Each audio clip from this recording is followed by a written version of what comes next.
Let's start with a question that might feel a little uncomfortable, a little too honest. When was the last time you truly rested? I don't mean sleep. I don't mean collapsing on the couch after a day of exhaustion. I mean rested inside, where your mind wasn't replaying conversations, your heart wasn't aching for something just out of reach, and your spirit wasn't braced for the next problem to solve. For most of us, that kind of rest feels like a distant memory, a luxury, because we are living in the age of the chase. We chase success, thinking it will bring us security. We chase love, thinking it will complete us. We chase peace itself, running from one meditation app to the next wellness trend, trying to outrun our own noise. And in this relentless pursuit, we've stumbled into a silent, painful paradox. The harder we try to make life work, the more it seems to fall apart. The promotion you fought for brings more stress. The relationship you clung to feels suffocating. The peace you scheduled into your calendar remains elusive. It's like trying to grasp smoke. The tighter your fist, the emptier your hand. Today, we're not going to learn how to chase better. We're going to explore the radical, counterintuitive, and profoundly liberating art of stopping. We're going to walk a path illuminated by a timeless wisdom, Buddhist insight, not as a religion, but as a practical map for a human heart.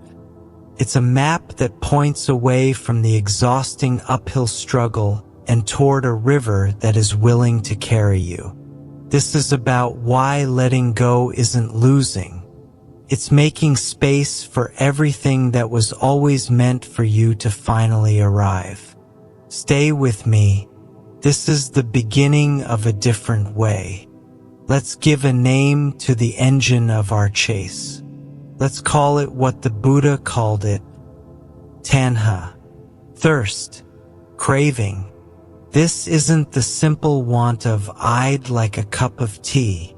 This is the desperate, burning, insatiable need that whispers, if I just have that job, that body, that person's approval, that amount in my bank account, then I will be okay. Then, and only then, will I be happy, safe, and worthy. Can you feel the contraction in that?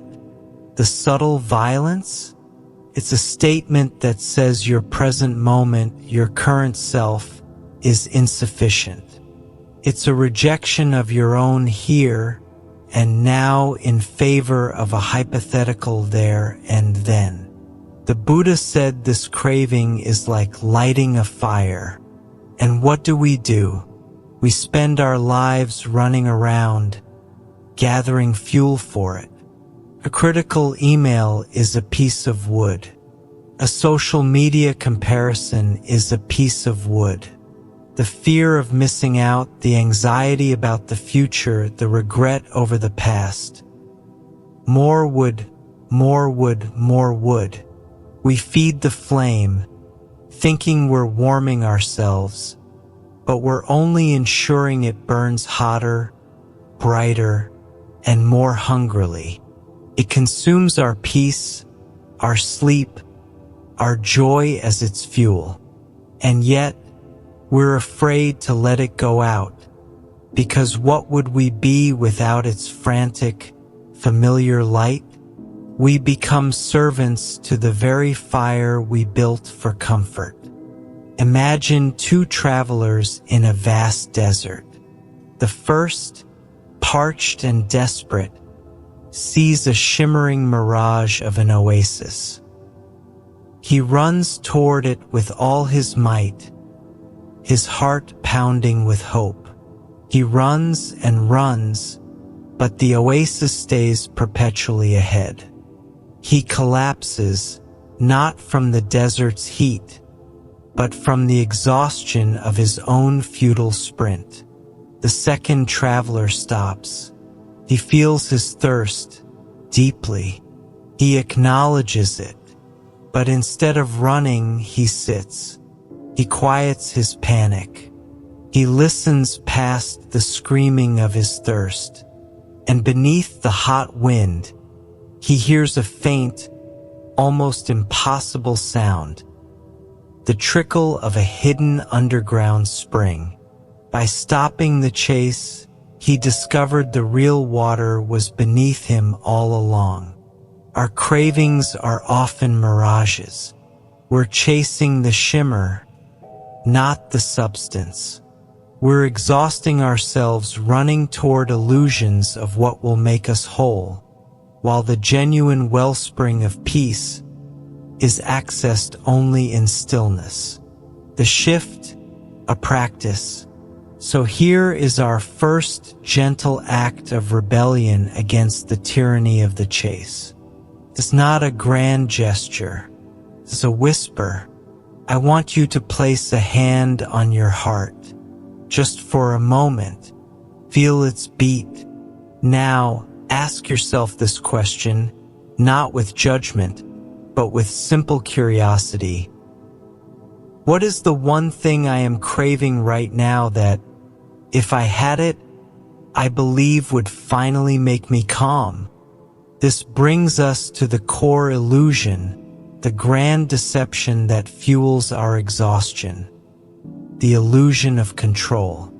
We believe with religious fervor that we are the captains of our ships, that with enough planning, enough effort, enough worry, we can steer ourselves through any storm, to any shore we choose.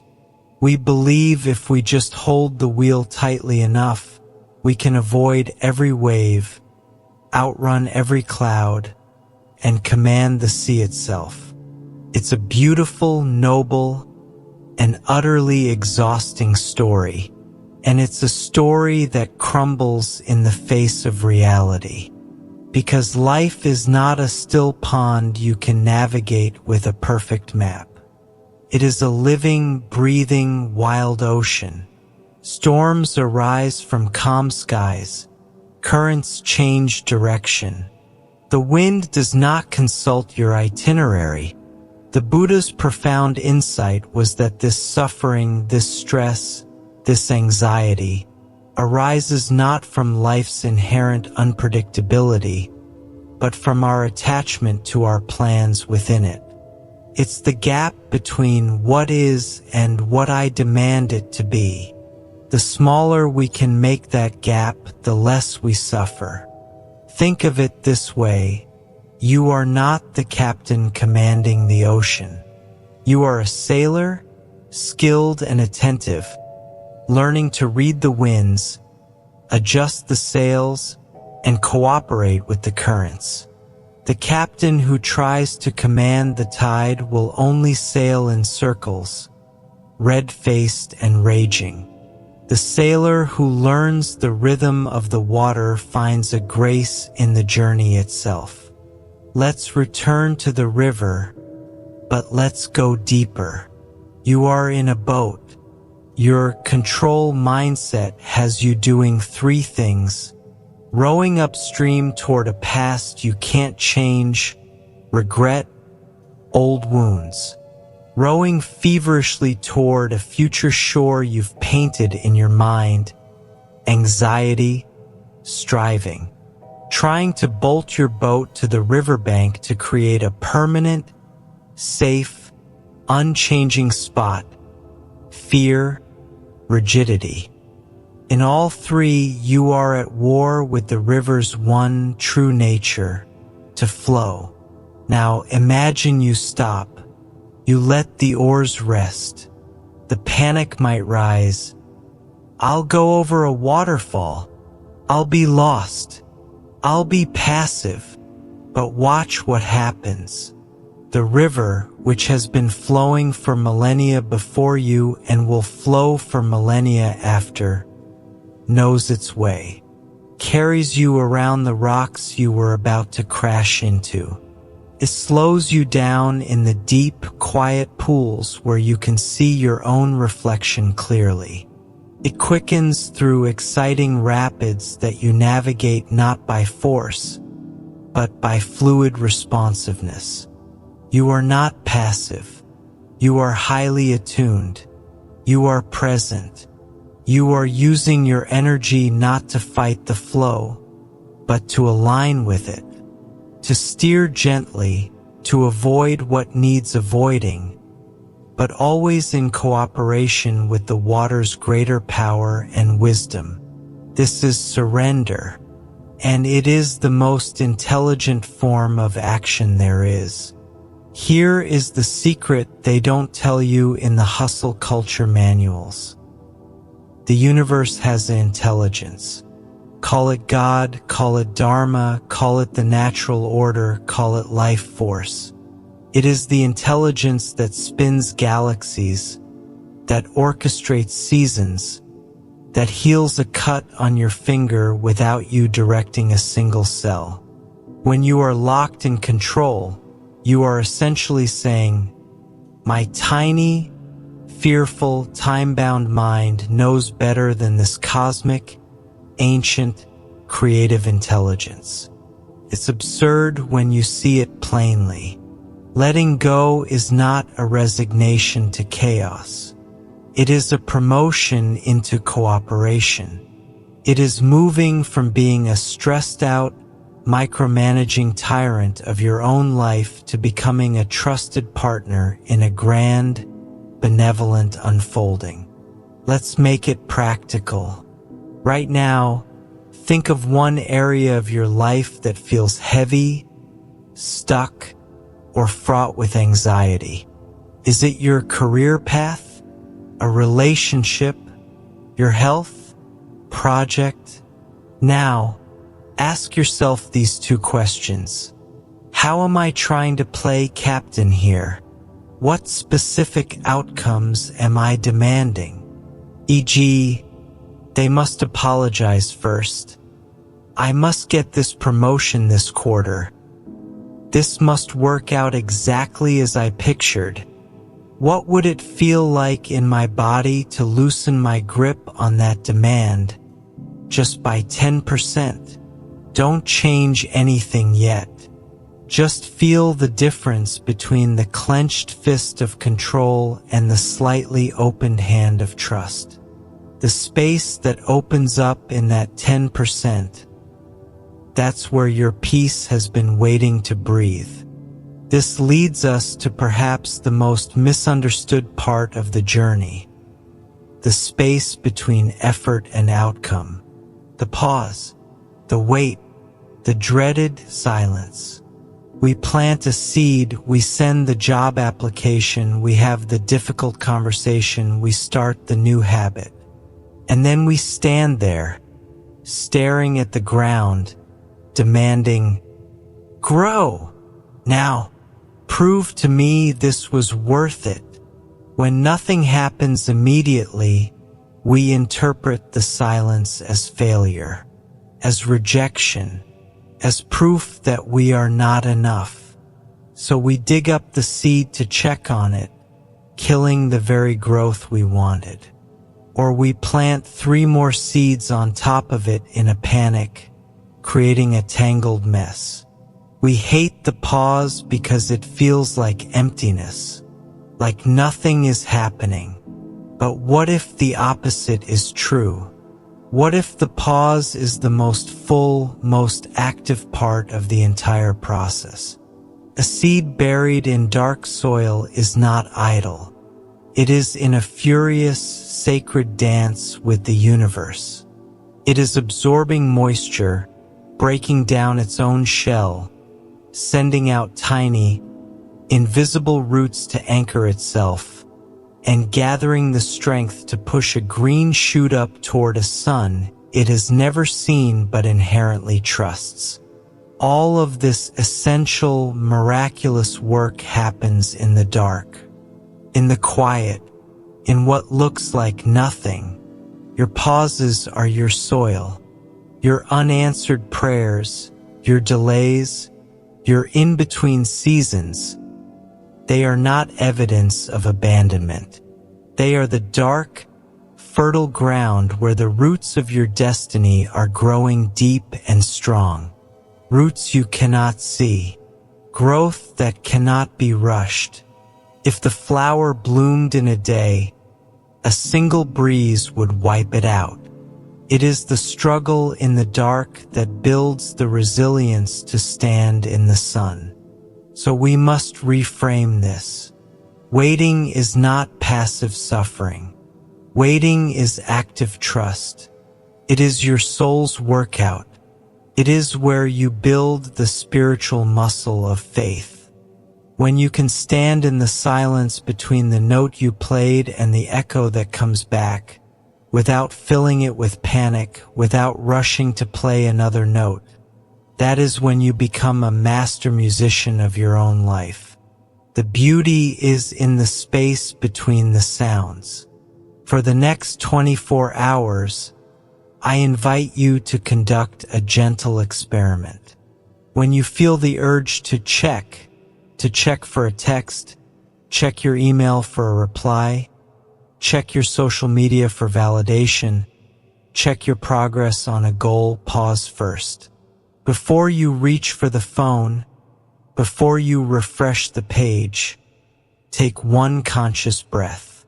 In that breath, say to yourself, I am in the pause. I trust what is unfolding unseen. Then you can still check if you need to, but you have inserted a moment of sovereignty, a moment where you chose trust over anxiety. You honored the sacred process of germination. You will feel the difference.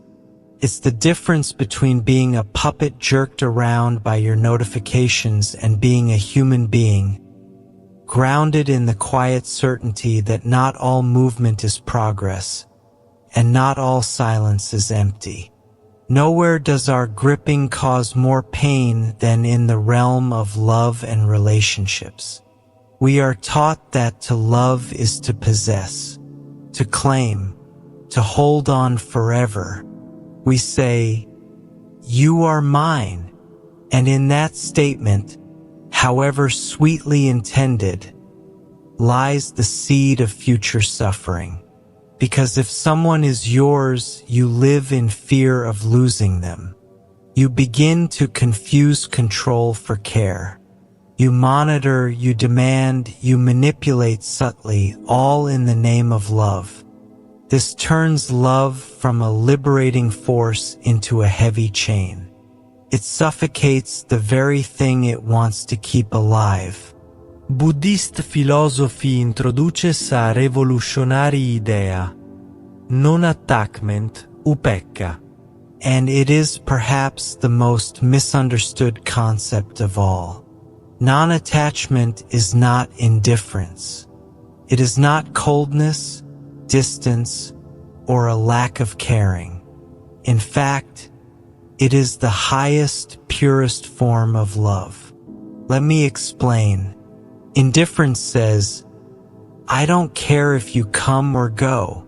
Non-attachment says, I care for you so deeply that I refuse to confine your spirit to the small cage of my needs.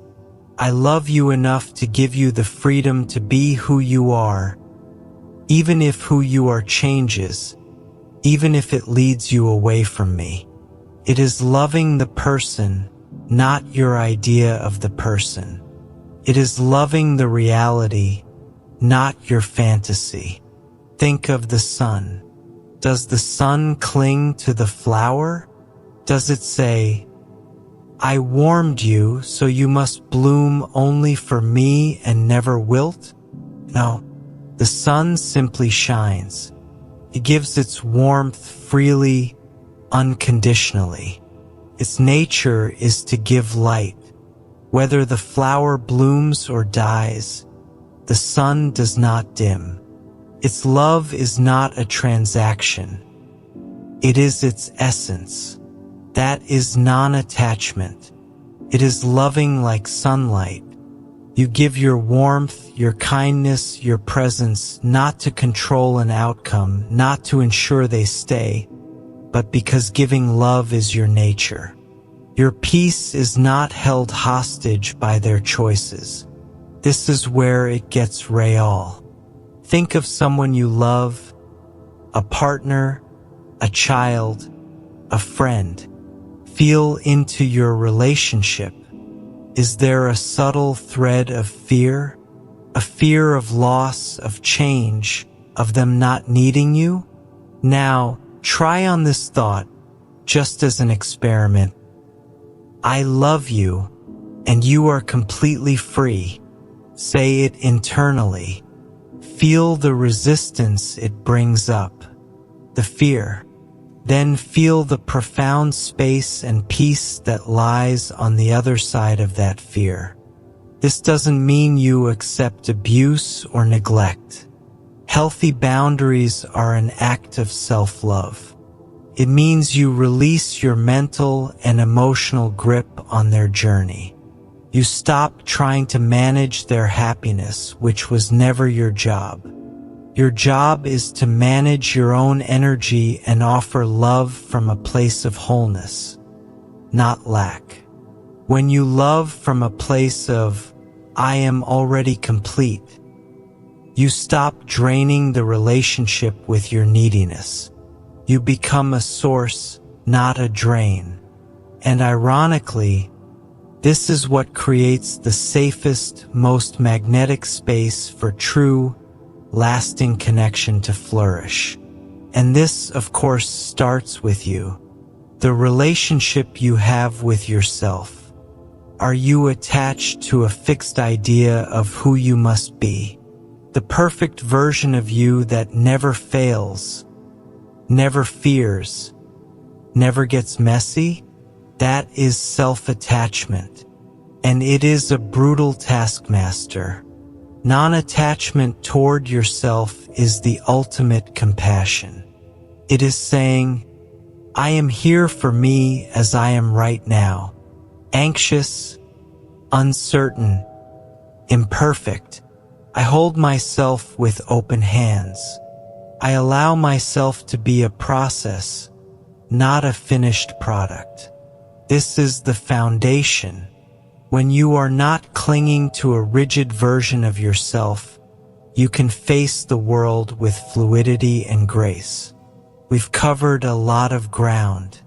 The fire of craving, the illusion of control, the sacred pause, the art of loving with open hands. It might feel like a lot to absorb. That's okay. This isn't about instant perfection.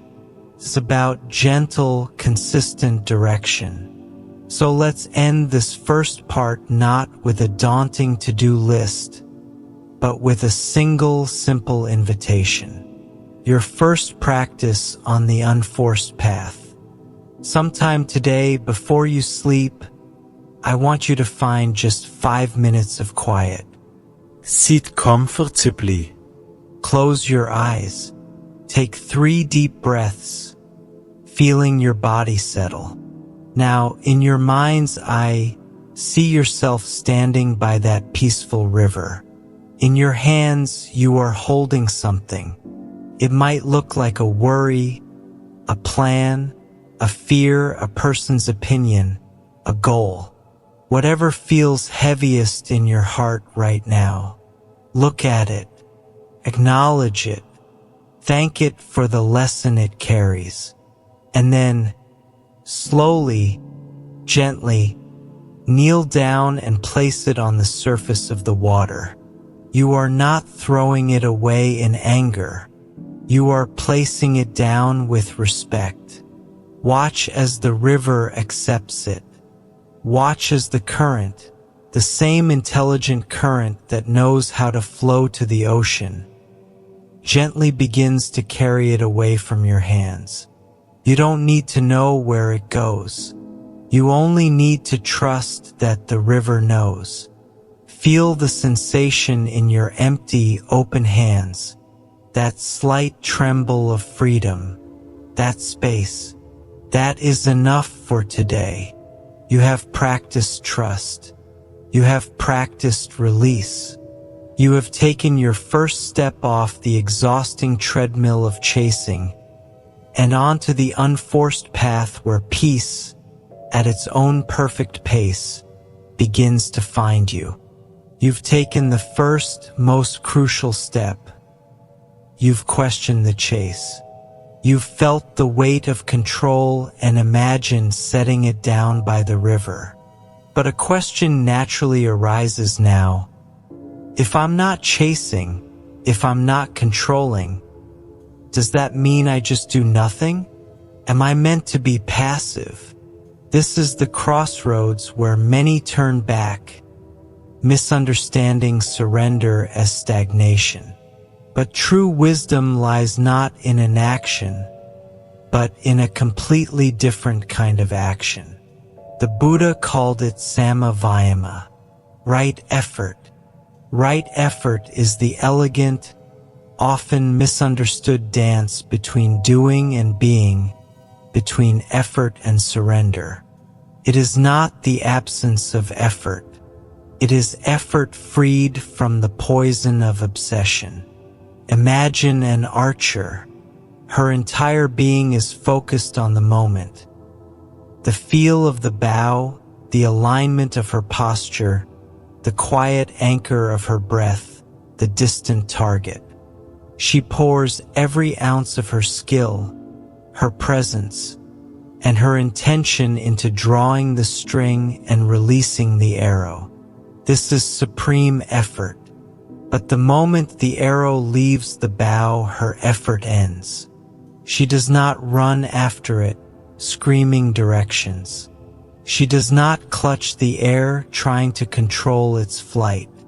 She does not stake her self-worth on whether it hits the bullseye. She releases it fully to the wind, to gravity, to conditions beyond her control. She stands in quiet awareness, observing the result with detachment. That is right effort. Our suffering arises when we conflate the two phases. We believe that to be worthy, we must not only shoot the arrow but also control its entire flight and personally guarantee its landing. We exhaust ourselves trying to command the wind.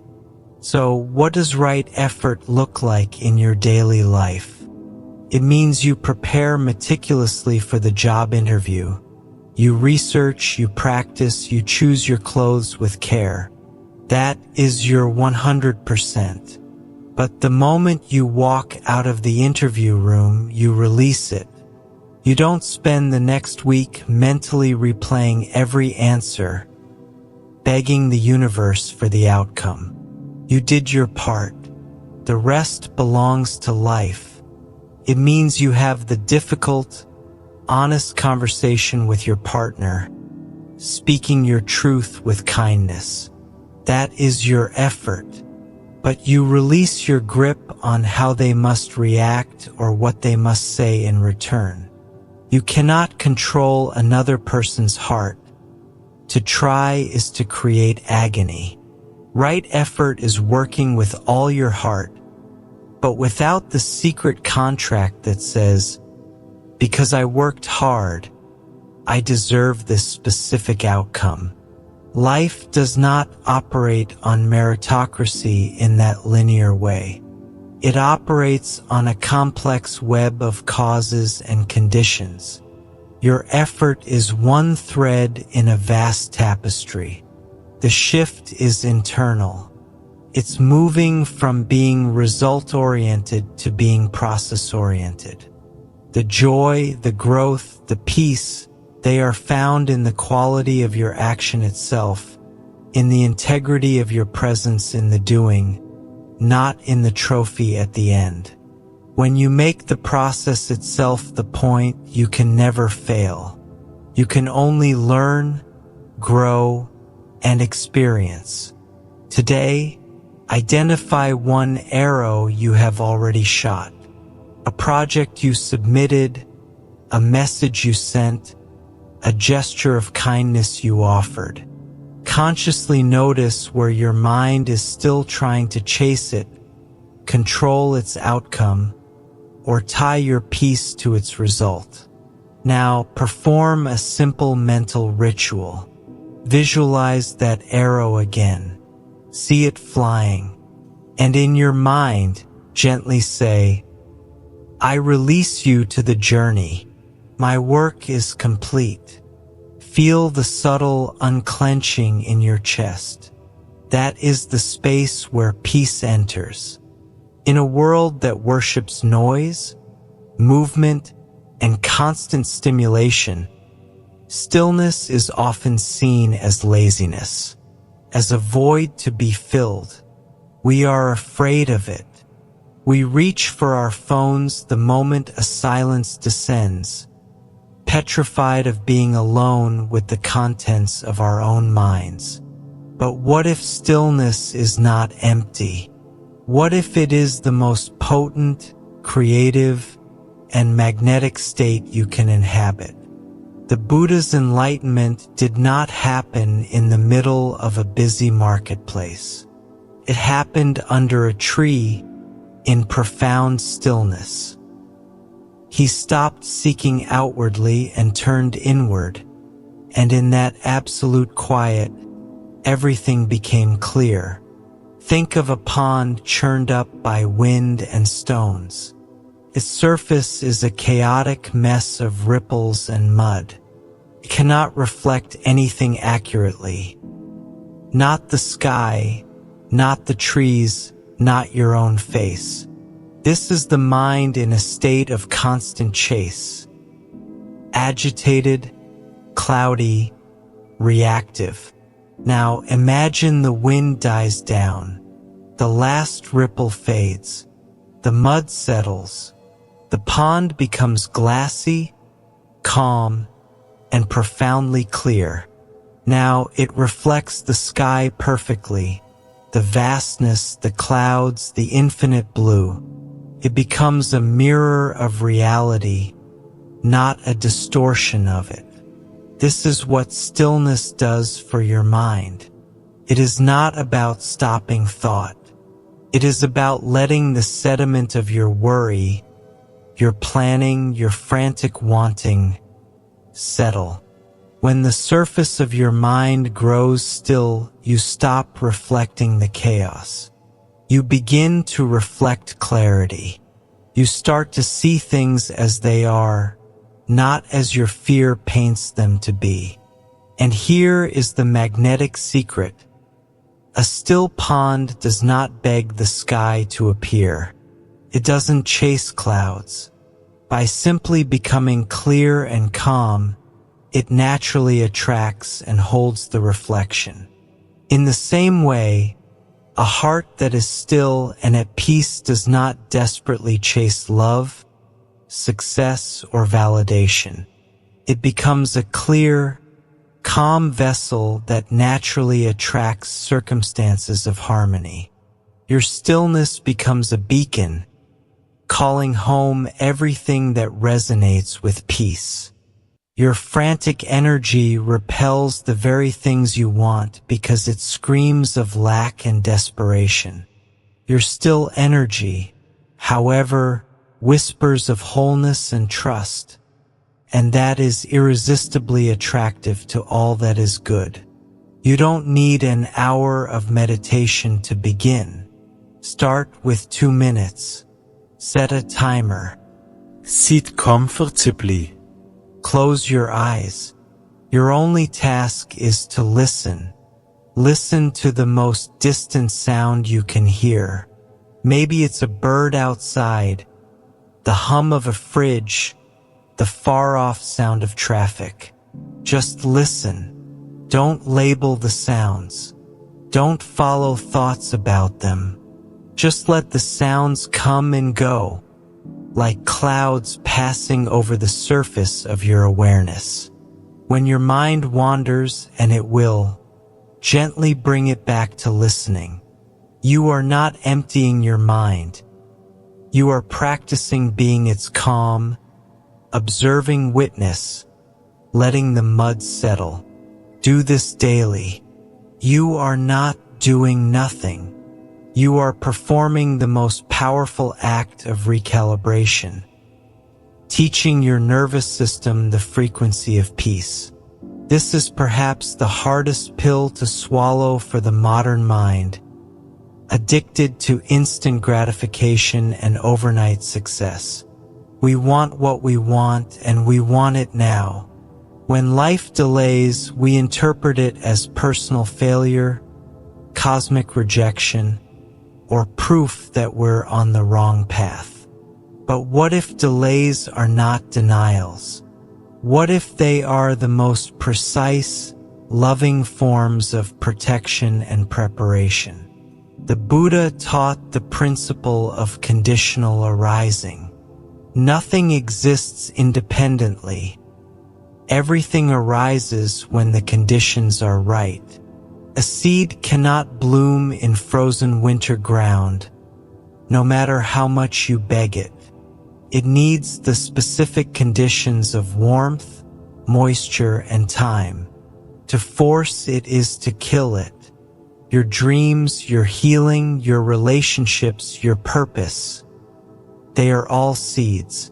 And life is the master gardener, who knows the exact season for each one to break open.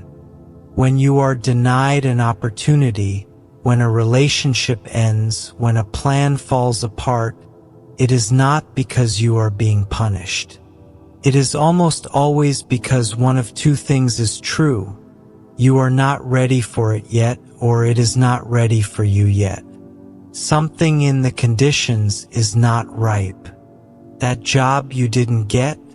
What if the company was about to collapse and getting it would have led you into chaos?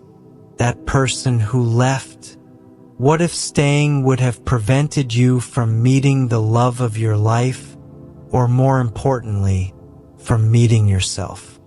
We see only the closed door, and we weep against it. We rarely turn around to see the new, wider path that has opened behind us because we were so focused on the one that shut.